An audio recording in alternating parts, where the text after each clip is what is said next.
দুনিয়ার সবচেয়ে নির্লজ্জ ব্যক্তিটি হলো মা। হ্যাঁ মা, কারণ ফিরিয়ে দিতে পারে জেনেও সন্তানের আবদারটা নিজের মাথায় নিয়ে যে কারো কাছে আর্জি করে বসতে পারে। দুনিয়ার সবচেয়ে অশিক্ষিত ব্যক্তিটি হলো মা, কারণ সন্তান একটি রুটি চাইলে মা দুটো রুটি দেয়। মা তো অঙ্ক বোঝে না। দুনিয়ার সবচেয়ে বোকা ব্যক্তিটি হলো মা, কিছু কিছু সন্তান নিজের স্বার্থে মায়ের সেবা করে। মা সত্যটা জেনেও সন্তানকে কত ভালোবাসে। দুনিয়ার সবচেয়ে বেহায়া ব্যক্তিটি হলো মা, সন্তান কত অপমান করে রাগ দেখিয়ে কথা বলে, তবুও সে সন্তান ছাড়া মা রাতে খায় না।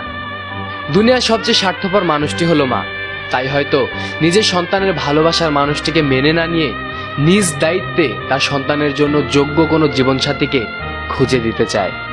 আরে দুনিয়ার সবচেয়ে ডেঞ্জারাস ব্যক্তি হলো মা, যারা বাচ্চাওয়ালা মুরগির তাড়া খেয়েছেন তারাই ভালো